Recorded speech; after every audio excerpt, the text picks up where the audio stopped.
Joining me now from Nashville, Tennessee, Jordan Davis. How you doing, man? Doing great, Fred. Thank you for having me on, man. Heck yeah, I got to tell you, I just trimmed my beard today and I feel bad because I'm looking at this man of awesome beardness and I feel like I let you down. I should have let it kept going, but man, today was my first haircut. I needed it, I needed it. Did you? I'm shaggy.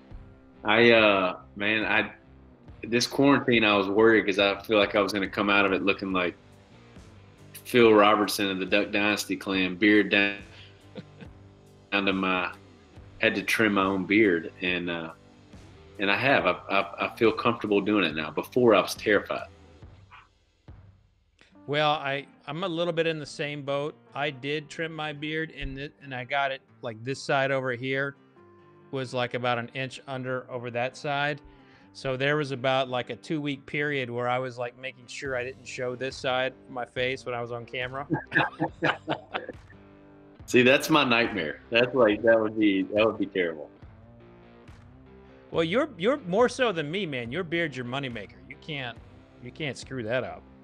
I can't, man. That's why I put it in the hands of her name's Alex here in Nashville. She does a great That's job. awesome.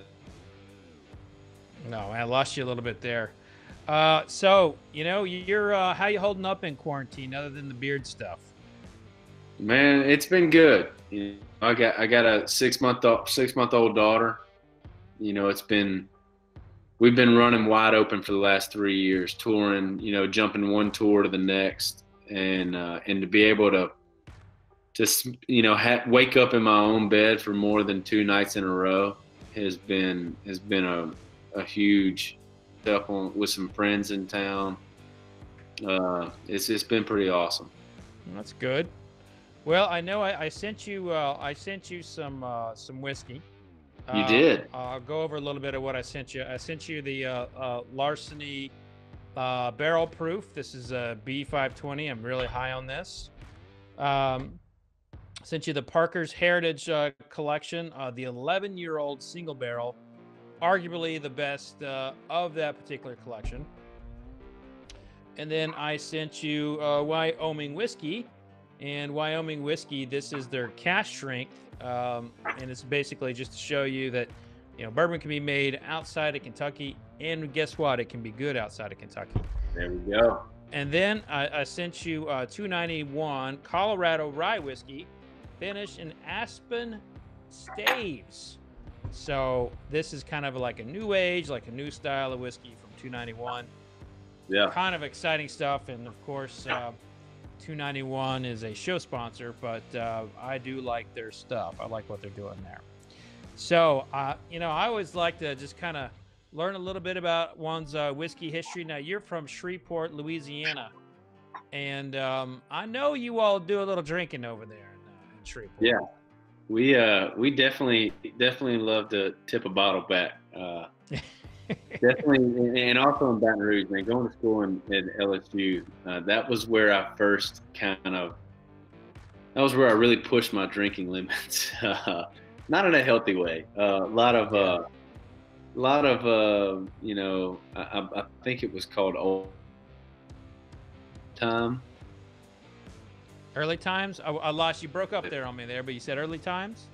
Early times, old time, basically anything that was super cheap at the liquor store and would mix well with Sprite or ginger ale is kind of where my my whiskey started. Luckily, I have been able to get around a lot of people that enjoy whiskey, and it taught me a lot about it, and also getting into cigars through college. And if kind of enjoy a cigar every once in a while, and what goes better with a good cigar than a strong glass of whiskey. All right, so let's go to the Wyoming whiskey. Yeah. I have a buddy of mine that's a huge fan. He's from Gillette, Wyoming. So I've been hearing about Wyoming whiskey for a while. Yeah, they're new to the scene. If you're new to whiskey in the last 25 years, but they've done a really good job. They've turned a lot of heads, and One of the big things that they've done is they hired the right people. You know, they brought in a guy named Steve Nally to help them kind of outfit everything. Yeah. And he was a master distiller for Maker's Mark for a long time. So Yeah. and so they use a wheated recipe. And what's the age of this bad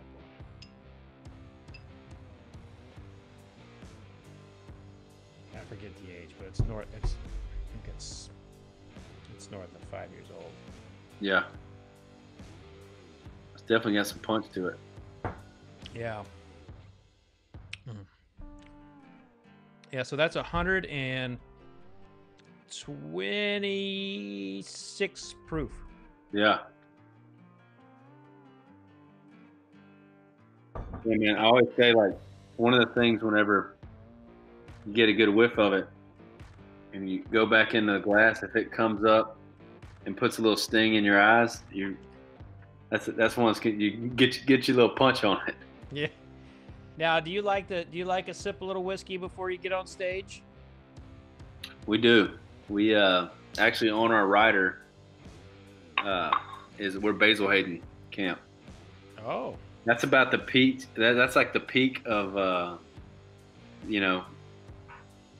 We end up going through about 3 or 4 bottles a night because we kind of give it to anybody backstage. You know, so it's kind of crew, fan, friend, and family whiskey as well. So we very, very seldomly have any left over, but we always do a shot before going on stage. I'm a Basil Hayden guy. My guitar player likes Woodford Reserve. My drummer Bryce, who has been a guy that I've really enjoyed kind of getting into whiskeys and cigars with. You know, he doesn't discriminate, but I think between the whiskeys we have on the road, he leans towards Basil Hayden. Okay.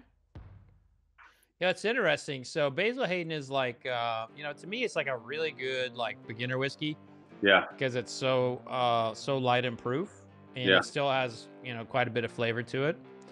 You know, it's interesting that's y'all's go-to for the crew. Now, what are you hiding from everybody? Because you got something you're not letting anyone else sip. Oh, I hold on pretty hard to my Jeffersons, mainly because it's the Jefferson's Ocean that's aged out. So I've had a chance to go out. A buddy of mine runs Osearch, where they age those barrels at. So it's really cool. So anytime I pass a bottle of that, I'll pick it up just because, like, you know, when we were out there with them for a week. And man, I got to have some of that like right out of the barrel, which was pretty awesome. That's cool. So you got to see the barrels on that's what, and everybody, like, I mean, it literally, you go downstairs, they have their bait room, and then they have probably about 7 or 8 stairs. So they're sitting at probably a minimum 3-4 feet underwater, you know, obviously on the boat, but yeah, they're totally, you know, submerged. It's cool. Right before you go into their engine room, you can see their whiskey barrels sitting, and I think they just switch them out I don't know exactly how many months they keep them out there, but so how many barrels did you see when you were in there? They had, I think they usually keep 2, maybe 3, but it's 2 or 3. It's not a huge amount that they keep on the ship. Yeah, you're the first person I know that's been on outside of the people associated with the brand. You're the first person I know that's been on to see that. Yeah, it's awesome. I asked to go see it, and they offered to let me go swimming with the sharks. So, you know.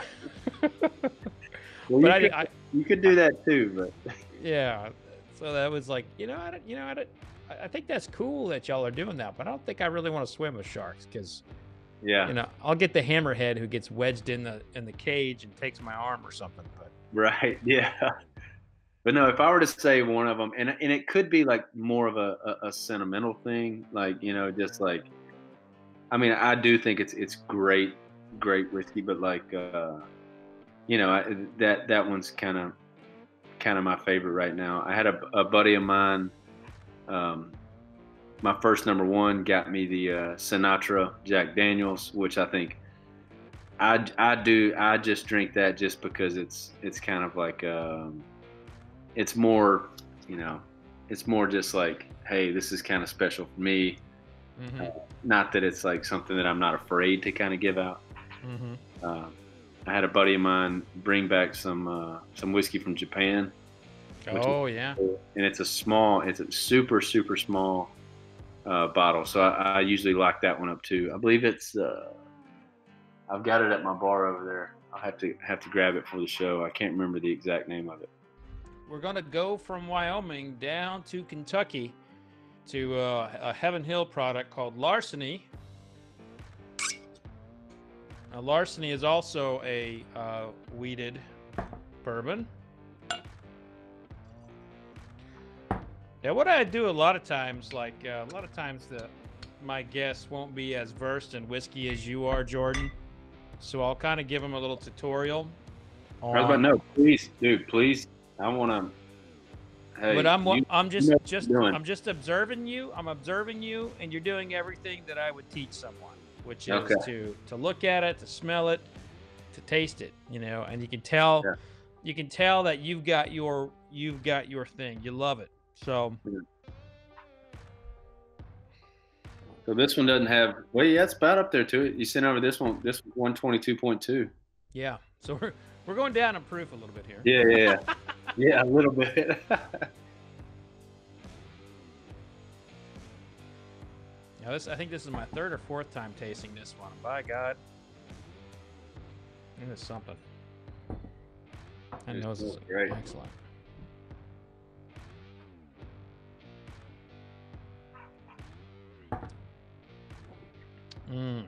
Wow, dude, that's fantastic. Yeah, that is gorgeous. Fred, that get me in trouble right there, buddy. Good night, dude. I just have one rule when I drink with you all. You musicians, the next day you tend to blame me for your hangover. You know, dude. You start bringing whiskey around like that one. Goodness gracious, that was great. Yeah, see, that one doesn't have near to be up there in proof as the Wyoming whiskeys. Even it doesn't feel like you're drinking that. Like it's kind of it's elegant. Yeah.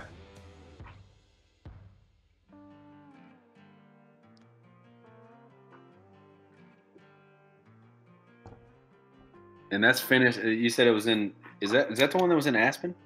No, this is a wheated bourbon. Oh, it's in Kentucky. Yeah, this is a good old-fashioned Kentucky bourbon. So, just give you a good look at it here. Yeah. It's Larceny. It's a relatively new brand, but it's just basically replacing Old Fitzgerald. Yeah. But it's this is a composite of cask strength bourbons between 6 and 8 years old. Yeah. Ooh, nope. That one would, man. That one's gonna. I lost my headphones there, Jordan. I just ripped them right out of my ear. It's the Larceny, man. You got excited. Yeah. Well, normally I have wireless headphones, but my 1-year-old grabbed them, and I don't know where they are right now. He's got 2 fascinations of things I own: my headphones and my beard brush. So, oh yeah. They're probably in the ball pit or something somewhere. Yeah. I gotta tell you, man, this one's gonna be, and I've waited until now. This is like right up my alley of smooth, but I guess I could say if I were to had to go down to just out of the first 2, and I'm again, big cigar guy, I would go like this with I call them breakfast cigars, Connecticut cut. There's a Crown Heads here in Nashville that has a lot of great cigars. Campfire, Larceny, Connecticut cut cigar. That's a good night. I agree, and I just imagining there's some meat over the fire too. Oh yeah. We got something. Got to have some kind of meat or something. This isn't a place for vegetables. No. We're not having vegetables at this party. Yeah. We're talking about a meat with a side of protein. Yeah. You know, it is interesting. Like these were I did a blind and I don't know if I remember if it was a blind. I did a tasting. Yeah, it was blind. I did a blind tasting of cask strength wheated bourbons. Yeah. And these were my top two. And I'm just going back and tasting these two, and they're so different. Both are so uniquely good. Yeah. But I'm with you. That Larceny just gets the edge every time. Now you say you think that's going to be your favorite, and it may just well be. But I'm telling you, this Parker's Heritage, 11-year-old single barrel, is arguably the best one that has ever came out of this collection. Now, okay, this is named after one of my heroes in American whiskey. His name was Parker Beam. He passed away a couple years ago from ALS. And when he was diagnosed with ALS, Heaven Hill started basically donating proceeds from this bottle, this series, to the ALS Foundation. So this bottle's pretty special, and it's almost always packed with good whiskey. They've had a couple duds in the past, but this is one of their best of all time. Really? You know what's cool about my family they're all from the Delta in Mississippi, and which, by the way, I meant to tell you this earlier. You don't sound like someone from Louisiana. So you had somebody in your household who like got the Louisiana drawl, the Cajun drawl out of the way you speak. Well, we were Shreveport, so we were northwest corner. But I always say my parents, they met in Louisiana. So my dad was from Batesville, kind of Tupelo, over in the Delta of Mississippi, and my mom was from Jacksonville, Texas. And my grandfather, my dad and my grandfather had a furniture business in Shreveport for 50 years. And when my grandfather moved to Shreveport is when, about the same time my mom and her family moved. So they met in Shreveport. So I don't have any Louisiana. We were the first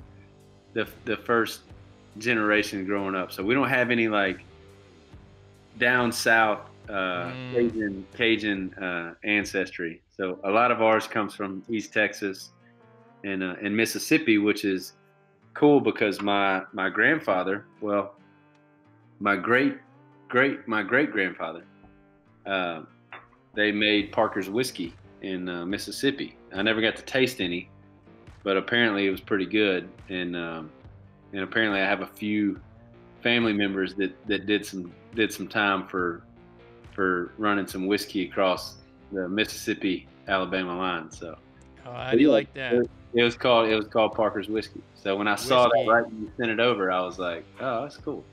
Whiskey's in your blood. Yeah, I love it. That's a good and a bad thing, Fred. Yeah, well, you'd be amazed the amount of people I've interviewed over my career. Everybody has at least one relative, I feel like, that's been busted for making whiskey in some way, shape, or form. You know, in 20 years, it's going to be everyone's going to come out of the woodwork of like, oh yeah, my dad used to sell weed. You know? I know, right? Yeah, that's going to be the new bootleg. Mm-hmm.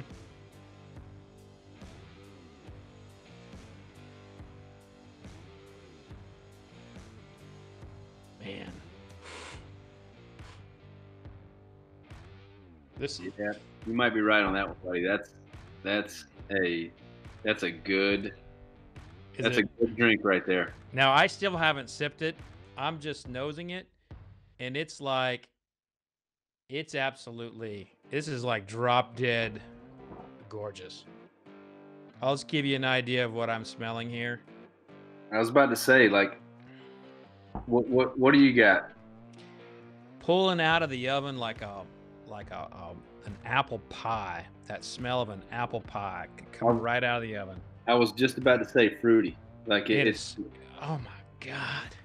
But also that fried pie crust, just like melting in there, butter dripping on it. It's just got all of those good smells. I mean, dude, that's fantastic. Oh. And then it gets on that jawline, just drips down like butter, tingles it with spice and sweetness. Oh, this is You don't damn. understand. You don't understand how happy that you went fruit there, because I was scared to say it. I was like, man, I don't want to say it, but I am. Like, it was like right off the bat, I was like, man, if I would have gone apple there, I would have been the coolest to my band. I would have been like, look, I was on Fred's show and I nailed it, dude. Rock it up. Yeah. Well, you know what? You're onto something. You've got your palate dialed in, right? You're doing this. You're doing this whole. You're able to dial it in from a fruit perspective. Yeah. And now, boom. Now next time you pick up fruit, start tracing it. Like, what fruit am I getting? Is it pear? Is it peach? Okay, it's peach. Is it fried peach? Is it canned peach? Is it peach pie? Is it peach cobbler? So like that's what I do is like, I pick up the fruit, and a lot of times it's like where it hits on the palate. Yeah. Is like how I'm able to like determine what it is. And fruits will hit the tip of my tongue and then the side of my palate. And so when I feel that side of the palate, I know I've got something there that's like like very similar to a fruit. And so I'll dial it in a little bit. When was it that you like really started diving into bourbon whiskey?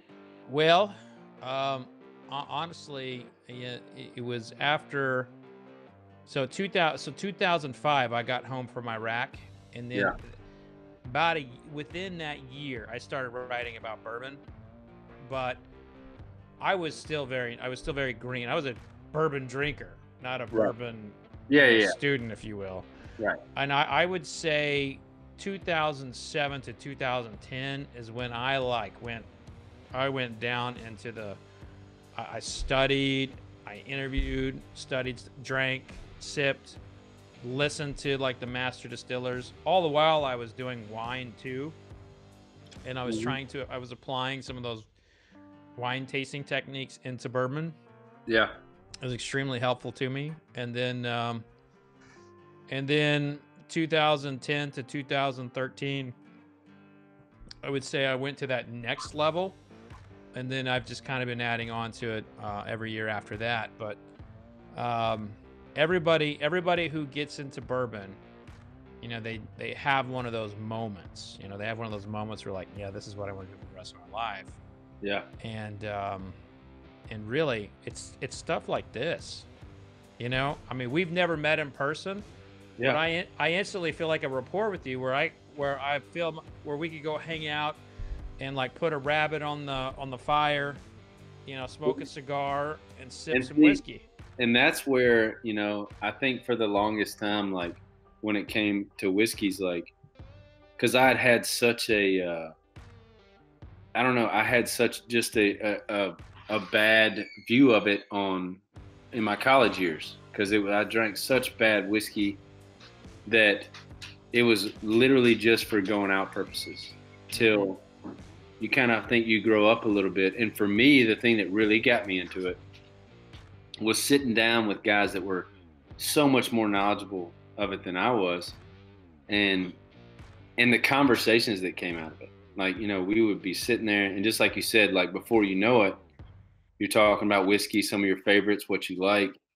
And 3 people that you're sitting around in a cigar room with that you've never met, you're all sitting there and it's nothing but just like good conversation, great whiskey, great cigars, and you leave feeling like you're like, all right, guys, well, hey, it's like you just made 3 best friends. That's exactly right.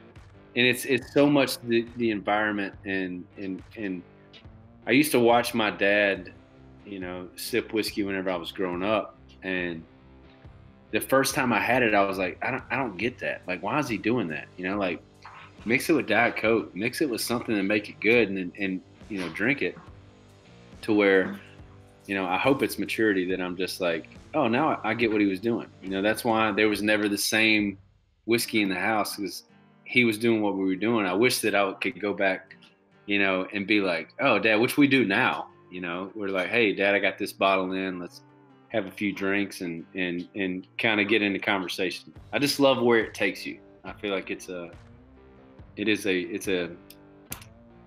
special liquid. It really is. And there's something else that I have noticed, with the exception of a few keyboard warriors and people we call flippers who like buy bottles and flip them, you know, to make money on. Yeah. Bourbon is it transcends every race, every creed, every political belief. Yep. And I imagine those three friends that you're sitting there, those three new best friends you made, you're not talking about politics. I mean, imagine a place in this world right now where you don't have to talk politics. Yeah. You know? Like, I mean, it really is. Like, you don't, and goodness gracious, it's nothing but just, hey, we found something that we all enjoy. Mm-hmm. Like, and it's kind of, it's so much, not to get too far into that, but like, it's the same thing. We may not all agree on the same one. Hey, you may love, you could even be a Scotch guy. You could be drinking Scotch. I'm not a Scotch guy. You know, but like the bottom line is like, we're here, we're talking about our favorite whiskeys, our favorite bourbons. And it's the camaraderie and the immediate fellowship that is just like, that's what I view with fine whiskey. Right on. Right on. Yeah. There is one downside to it. Eventually you drop 10 grand on whiskey and then it's 20. And then before you know it, that one bottle you could get all the time isn't on the shelf anymore. Damn it. Yeah. And then you got to go back to those guys, the flippers, that you got to pay way more than, You're like, hey, I know I was just talking shit on you on the show the other day, but yo, do you got any of that? You know, I'll give you 150 for it. Oh, that's a story of my life right there, Jordan. Yeah, I bet, man. All right, so this Parker's 11-year-old. My God, it's gorgeous. It really is. And I feel bad. I got the whole bottle here. I only sent you. Oh, I know. Hey, trust me, I'm gonna enjoy it just fine. Now, I will tell you that was the very first pour out of that bottle. So was it really? Yeah. Hey, we're connected. We're connected just through this guy right here. That's right, for life. That's it, dude. Sharing a bottle of whiskey. Sharing a bottle of whiskey in quarantine. There's nobody else doing that. My God. So let's go to the to 291. Now these guys, they're doing some very different stuff. I mean, they're finishing in aspen staves. They're using smaller barrels.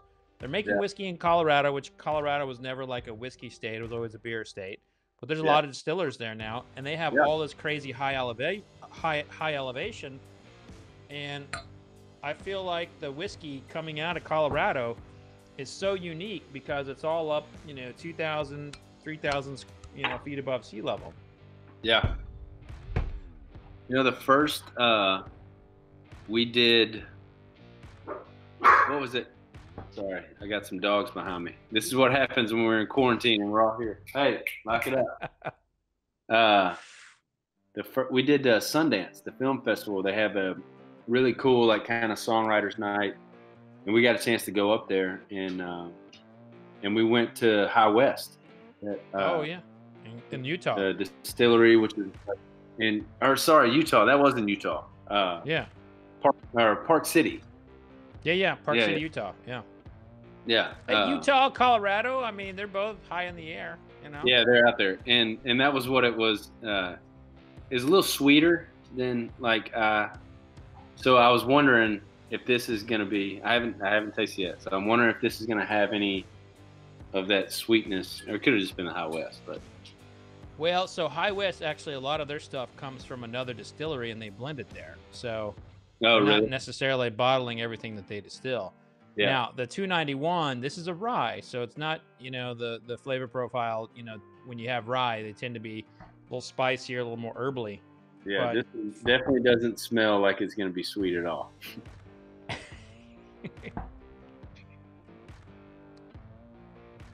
I mean, this is like walking through a cedar or pine forest. You know, it's Yeah, just it's in the words, it's pungent.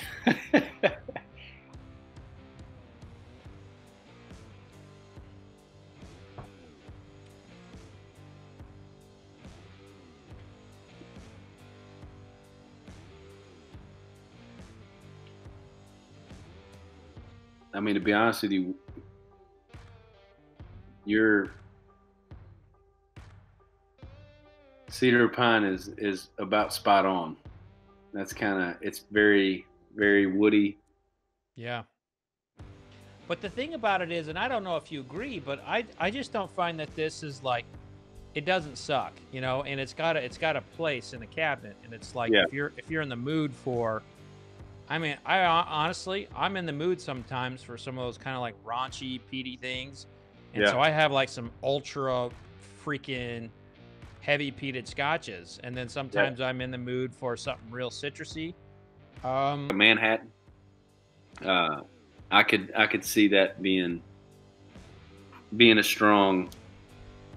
great Manhattan mixer there. So we have opposite problems with our wives when it comes to whiskey. My wife is stealing all my good whiskey. So she's into it, huh? Yeah. So so that's one of the good things about the pandemic is I'm not traveling. Yeah. And like she had like this. I was coming home, or I don't remember what it was, but she was like hiding. Like I could tell she was pouring something in like the corner, and it was my Michter's 20-year-old. You know, I just saw this like little wax label from the corner. I was like, "What are you doing?" She's like, "Well, I'm having my little nightcap with my cookie." I was like, "No, don't. That means we don't have that much left." You know, and you know, and then she made a whiskey sour. She makes whiskey sours with like $300 whiskeys, and I'm just like, it drives me crazy. Yeah. But now we have a pact. In the home, we will not drink the really great whiskey unless it's with each other. Yeah, I think that's what's you know, for me, my wife is, like I said, I'm trying to get her into sipping whiskey. She's a wine gal, so I'm fine by that too. But like, we have those few bottles where we're like, hey, don't let me come home and see. We have a Orange Swift is the Prisoner is one of our favorite bottles, and I came home the other night and I had an open bottle of Prisoner, and it was just her sitting around talking on the phone to some of her friends, and I was like, babe, this is in that category. Like, this is one of my favorite wines. Let's not do this. So luckily I don't have that problem that you have, Fred. You know, every time you leave, that your whiskey is in danger. I have an idea. So, would your wife ever want to come on the show with my wife? We have like a date night, and we have like this whole thing where we try to get her to like sipping whiskey. I think you're onto something. And I can do some like we can have some pre-batch cocktails made and sent there, and we can go through this whole process of just getting her into whiskey. Fred, that would be, not only would I would absolutely love that. We've started this thing of in the quarantine, we're trying to do different things that kind of, you know, we can't go to restaurants, we can't do all this stuff. If we could do that one night, I would be the husband of all husbands. I love it. So, right, well, dude, I'm in. I think that'd be fantastic. All right, well, let's start planning that. It's got to be, you know, here's the tricky part, right? Is so like I record in my office, which is away from my house. Yeah. I don't know how to do this at my house without the 6-year-old running up on the scene and, you know, somehow flashing his ass or something, you know. You're how old's your kid? Your kid's 1 or 6 months, you said? Yeah, 6 months, almost 7. And you have one kid? Just one. Okay. So this is the best age right now. Like they can't do anything, you know. Yeah. So like, they can't run. You set on fast and they're there. I mean, you're safe. But at 6, it's like, I mean, the kid, so the kid will just come up out of nowhere and just like punch me and like in the back, and I'm like, we're not wrestling right now, buddy. and it'll take me like 2 days to recover, and I'll have this big bruise. And Yeah. But hey, I do love that. I love that idea. I think that'd be awesome. We're gonna make it. We're gonna make it happen. She would be all for it. What's your favorite like cocktail? It's a cocktail called the Brown Derby. My favorite whiskey cocktail is a Brown Derby, and it's basically bourbon, grapefruit, and honey. And it's a magical combo. I just absolutely love it. And bourbon, grapefruit, and honey. Yeah, honey, citrus, and whiskey are a magical combo. But grapefruit and honey specifically. But when you use honey, you have to make sure you stir it with a little bit of water first, because it gets all gloppy if you put it in there by itself. So would it be like what's the ratio there? Because I'm not trying, unless it's like your secret thing you don't want to give away. But you know what? It'd be best. I'll send you the recipe. That'd be awesome. Yeah, I'll send you the recipe, because it's I have the way I do it, and then I have what's common. But yeah, I'll send you. I wrote about this for Parade magazine. God, it might be 10 years now. But like but the cocktail itself was created in Hollywood at this place called the Brown Derby, which is this famous restaurant that all the Hollywood types would go to. So it doesn't even have I was thinking like a Kentucky Derby play. No, it was a big hat. It was called the Brown Derby. And now it's getting pulled in different directions, but the real origins of it is this restaurant. And Disney actually recreated, so get this. So Disney recreated this restaurant. I think it's at Hollywood Studios. Yeah. And we go to Hollywood Studios. I see the Brown Derby there. I'm like, oh my God. I'm like freaking beelining to this place, all excited, thinking they're going to have like a wall dedicated to the greatest like bourbon cocktail in the world. And they didn't have it on the friggin' menu. They didn't even have it on the menu. Walking a bartender how to make. And so I'm telling the waitress, I was like, do you guys realize that the greatest bourbon cocktail in the history of cocktails was invented at the Brown Derby, and you guys don't have it on the menu? You're like, well, let me get the manager. And so the manager comes over. I'm telling them the story about the Brown Derby. We come back a year later.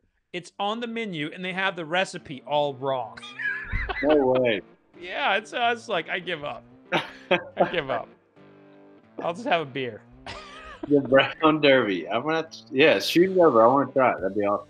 Right on, man. So what's new for you? Well, hold on. We got to go back to the whiskey for a second. I don't want to. Yeah. We got to stay in. We got to pick your favorite. My hands on Parker right now. Yeah. Okay. What's after Parker? Larceny? Was it Larceny? I'd probably go Larceny, and then for some reason I don't know why, I would go the rye over Wyoming. So I would go Parker's, Larceny, the rye, and then Wyoming whiskey. All right. What about you? Like out of these, how would you? I'm probably pretty close. So from a degree of separation, okay. Parker's is like. Yeah. Parker's is like Tom Brady. Okay. It's up there. Yeah. So it's like Tom Brady. And, greatness all around it. And then the other three, they're not close, but they're close enough where I would pick one of them over the other on any given day. But on today, I'm actually going in the exact same order as you. Yeah. Yeah, actually, I'm really liking the 291s. Not even that the Wyoming is it's still great, and like, to be honest with you, like, probably gonna get a bottle, get like a. I get a big old coffee note in it too now. Yeah. You know what? That actually would, that around like holiday time when you're trying to, when you got too much family in and you're trying to sneak in a last minute cocktail. The perfect, hey, you guys want some decaf coffee? Slip in a little Wyoming whiskey. I'm giving all my secrets, Fred. I love it. I love This would be a great little add-in to that. But So I do like, I still like it. But. Yeah, no, it actually, I think it might be the most expensive one on in the flight. I think that's north of 300. I'm not very good on my SRPs. I just drop the money and then leave. Yeah. Or I get samples. But I think I've established I spend too much money on whiskey. Hey, there's nothing wrong with that. You love it. Now, do you have something in music you spend a lot of money on that you shouldn't, like old vinyl or guitars or something? If I see a guitar I love, and here's the good thing, like I'm very, like my love for a guitar is very high. Mm-hmm. But if I ever strum something and that first strum is like, oh my God, I love this guitar. Mm-hmm. The price tag at that point doesn't matter. Really How many matter. guitars do you have? I have 6 now. 6 acoustic guitars. So it's like, it's not even, it's so terrible because like my guitar player, he has 9 guitars, but they're electric guitars, and each one of them like at least have like a different, kind of feel, sound, like does better at different things. And with this one, my acoustic guitars, like 3 of them sound the exact same. Mm-hmm. In my, like, I have one, it's a 1972 Gibson Country and Western. The guy before me, I bought it at the Chicago Music Exchange. The guy before me had his initials carved into the head of the guitar. Mm-hmm. So for the longest time, I thought that like Gibson just made this model of Country and Western that had GSN carved into thought maybe Gibson something else after that. I finally asked a guitar buddy, he's like, no, dude, I guess the person behind you, he just like had somebody brand that into the head of his guitar. Somehow Chicago Music Exchange gets it. I'm there before a show and I picked this guitar up, strum it one time, and I was like, I'm going to get this guitar. And this was before I was in a spot in music where I should have been spending, I think that guitar cost me $5,300. Wow. And I did not have $5,300 to spend at all. Max in the credit card, baby. Put it on a credit card, dude. I put it, here's how I told myself this, friend. I go, well, I'll put it on my Southwest card and I'll just get the point. And the whole way home, I was like, well, I'm trying to do music. Like I'm trying to make it. You got to invest in it. You got to invest in your career. And I was like, you didn't need to invest that right then. But hey, listen, you got a story out of it. I mean, I think that thing's got you a lot further than you know. And it gave you the confidence. Maybe there's some nice, like, GSN guy gives you some special stuff. It is crazy to think that like his, I wrote, my first 2 #1 songs were written on that guitar. So like, I wonder who GSN is to know, like, he probably sold that guitar to pawn shop and now I picked it up. I don't know, to think back on like some of the instruments that people play. I'm just like, man, I wonder what the bloodline, what the story of that guitar is. All right, so I'm gonna think of a story here. So this guy, he's hard on his luck, but he meets like the woman of his dreams, and they get pregnant, and he's like, I have to get her a suitable ring. I have to get her a good ring. The only thing he has in value in his entire collection, he gives, is the guitar. He sells the guitar. Western, there it is. And then all that beautiful energy of love is put in the guitar and given to you. I love that story. You know what? To be honest with you, I'm just gonna run with that. Like, I mean, it's true. I know it. I feel it in my bones. like that is. I'm gonna roll with that story. Like, that's you know, I really do. I think that some songs. We were talking about this the other day. Me and a buddy of mine I co-write with a lot, just about how some songs you write and some songs come to you and you just got to be lucky enough to catch them. And I've had a lot of both, but I do think that there's some mojo with instruments that you just feel. It just feels good to play that guitar, and when you feel good, it's just you never know what's going to come out. So right on. Yeah, let's talk about like when you did with that first moment where you did get that #1 song. I mean, you worked your ass off to get to that point to where even, where anybody would even just like show up to listen to you and like to feel that. What was that like, that first moment? Man, it's such so my uncle, kind of going back, my uncle's a songwriter in town or in Nashville. He moved, I think mid '80s.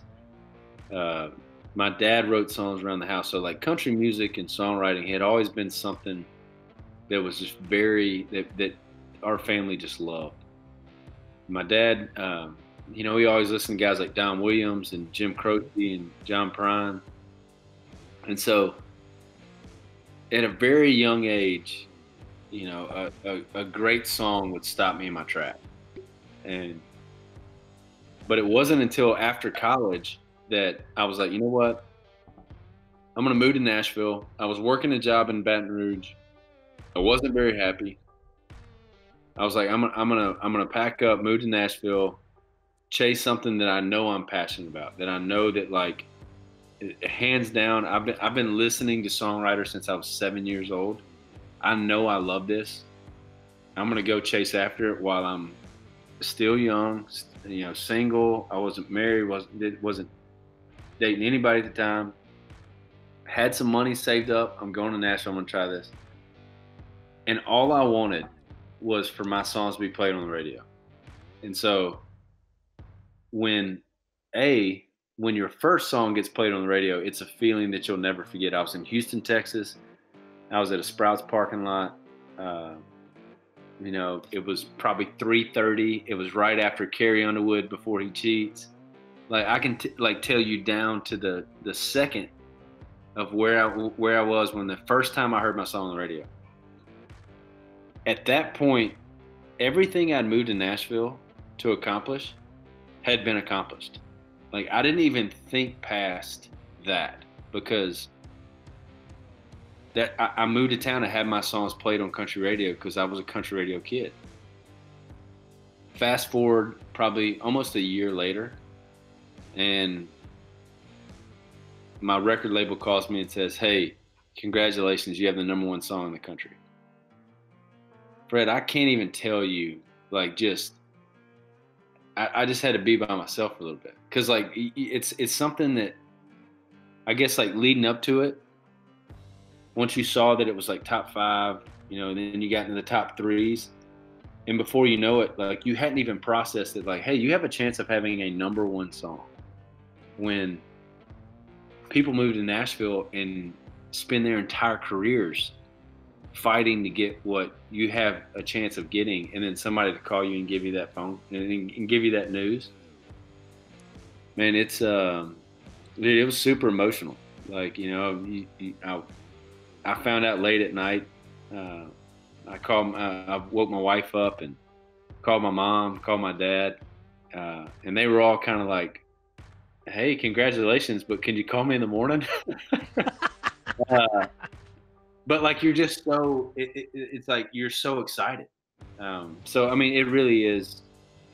That first one is very special. I've been blessed to have 2 beyond that, and but man, I'll never forget that first #1.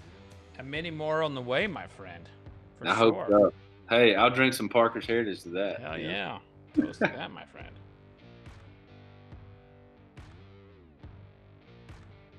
This is what I find,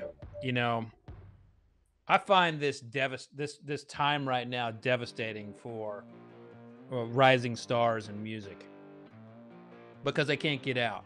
Now, you're not a rising star by any means. You're established. People know who you are. Um, you know, you're in high demand. But those people who are trying to get discovered and get things out, I mean, the dynamic of music it's forever changed. Yeah. I mean, how does a new musician get found today if you can't play at a bar? You know? Yeah. It's crazy for me to say this, but I would honestly say, like, wait until you can get back out there, because, and I say this because there's so many. We just put every artist. We took away their touring. We took away their live. So their live performance is gone. So you have every artist, every songwriter, every singer, every fighting for attention online. And Fred, I'll open my Instagram and see 15 lives across the top of my phone, to where, like, I would love to watch all of them, but it's just not possible. So, like, I would just say, get better at the craft of songwriting. Dial into who you are as an artist. Dial into your producing. Make the best projects, so that when the gates are opened and these venues open, are like, hey, we can have live shows again. Come on, let's have some music. That when you walk on that stage, you have the best product, you have the best songs. You are ready to go, because I really do feel like it's going to be a flood of artists going out to play wherever they can play.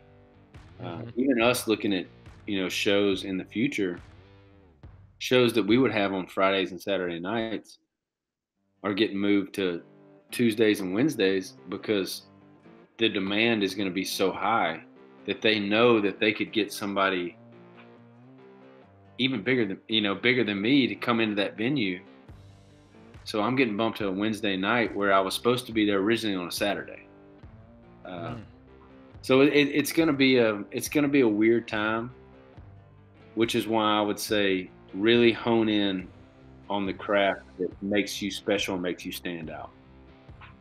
Well, that's I mean, every musician, if you're listening, I mean, every musician needs, no matter where you are at your level, you got to pay attention to that, because I'm seeing every, like you were saying about the Instagram Live. I mean, everybody is trying to get on there, and the one positive of that for me is that the publicists and the managers see my show as like, man, this is a good opportunity for an artist. So I'm having, like, a lot of really big names reach out to me. Yeah. To get on the show. And my first question is, do they drink whiskey? Well, I was like, well, I don't know. With a few exceptions, I don't know how much I want to have a whiskey conversation with someone who doesn't drink. Right. No, it really is just a thing of. And I was talking to a friend of mine the other day about, what is it that we're going to come out of this better at? What is that one thing that, obviously the slowdown has given us a ton of time to hopefully kind of reflect on some things. For me, I'm not a great guitar player. I'm not a great piano player. So I'm like, hey man, I have all this downtime to really dive into those two instruments and make my show better when we can hit the road again. Like, and at the same time, we're entertainers. We're called to entertain people. So it's like, hey, let's release music. So we moved our EP up a couple months because we felt like people are at home, they can't go to shows. Let's give them new music. and we're already kind of talking about another release of another song in a couple of weeks. Is like something to look forward to for our fan base in just a tough time. I've seen a lot of creativity coming from music in terms of like how to stand out. Probably one of the coolest things I've seen was Crowded House. You know the band Crowded House from Yeah. 80s and 90s. They basically zoomed like the entire band. Like they're all in different places. Neil Finn's kind of leading it, and they're singing "Don't Dream It's Over," and they're like all like spot on, and they're like, and it's like, wow, how did they do that? I mean, that's talk about being in sync with your fellow band members. I know. I wish we were that dialed in. We are not. But they've been together. They're like brothers, yeah. and they've been together for like forever. So Yeah. We've tried a few things to, kind of get out there, full band things, and it's tough.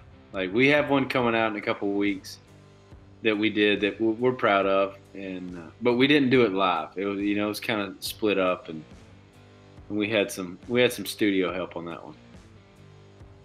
well, what else is you got the EPs out now, or did it just is about to be out? So it came out on Friday. This past Friday. So I was a part of the move. It got moved up conversation. So it got moved up recently then. Yeah. Well, right whenever, I guess early March, we were supposed to play C2C. Mm-hmm. We were supposed to play a couple shows in the UK, and that was right when, the talk of a travel ban started. So I was terrified. So I immediately called everybody. I was like, "Hey, I got to get home." Eloise was only 2 or 3 months old, and luckily we got back to the airport, flew back home. But on the way home, I just kind of had this gut feeling that touring was going to be shooken up for a little bit. I didn't know, and I knew we had all these songs recorded that we were working on for an album. So I was like, man, what if if touring goes away, if large venues get, then what are we going to do? And if we don't have new music out, we're just going to be sitting around twiddling our thumbs until October, which was the initial release date. So luckily, I have an amazing team, and they kind of scrambled. And we're like, all right, let's put an EP out, something to bridge, get us till October. And but that was all those talks started in March. So yeah, I mean, it wasn't. I know that seems like a long time ago, but in music terms, it takes a while to get anything actually, rolling. Right. Well, what's next for you? God, I hope playing live music. Oh man. I mean, we're still writing. I'm still writing 2 to 3 times a week, whether it be on Zoom or we've recently just started. I've got a big backyard, so I can have people over, and keep a safe distance if anybody's uncomfortable. We're out open air, 6 feet apart, but just being in the same space is, I feel like, more creative for me. But continuing to write and still planning to put a new album out in October.